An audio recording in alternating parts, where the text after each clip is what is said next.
answered some of the questions of the critics about him, who he is as a person, what kind of toughness he has, and I think that was something that Deshaun's played all the time, and now you're seeing that Kelly has that heart of a champion, and even though he was knocked out and things weren't going great early, he found a way to step up in the end and win us some ball games. Do you think that changed the game? That kind of seemed like you guys rallied around him after that. I definitely think so. Anytime he's out there as a starting quarterback, that brings confidence to everybody, and then he went out there and made plays, so it's not just him being in the game, but he was able to come back in and not just be in the game, but impact the game by making some plays. Some of those plays you're talking about, the one pass out to the boundary he made, stepping on his back foot, falling backwards, and the ball was a rope right in front of him. What do you think about that pass? And how can you describe something like that? How do you pull that off? It's just special talent that has the confidence to do it, and now he has the confidence. He's had 2 starts under his belt. He's playing against a very, very good defense, and he's able to have success. So I think that just builds his confidence even more. But we knew that he had the ability. Now it's just being able to do it under the lights, and he showed it. Your running backs are still running in a pecking order. Is anybody starting to show themselves as a leader in that group?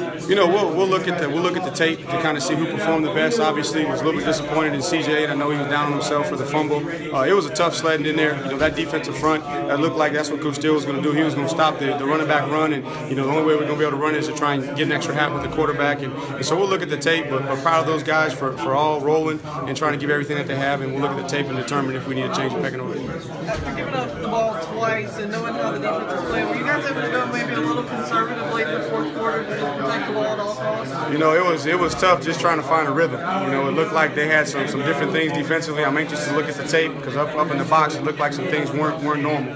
And I give Steele credit for changing some things up and doing a great job of preparing. The biggest thing was just trying to find a rhythm. And as soon as we had a positive play, then we come back with a negative play. We get 5 yards on first down, then we come back in second and medium, and we go back to third and long. And so we never really could just get a rhythm. And the defense was playing well.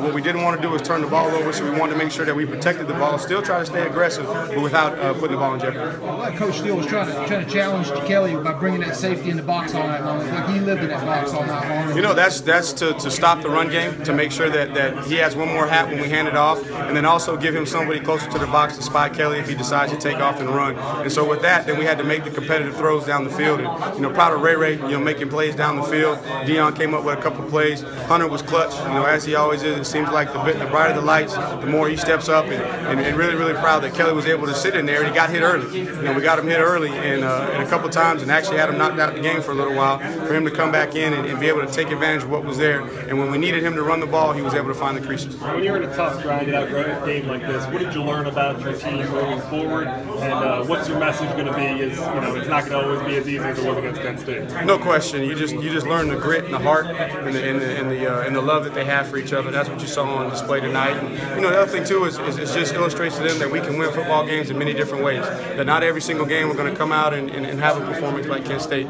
but you don't know until you get into a dogfight, and it's a defensive battle where running the ball is tough and you got to make competitive plays.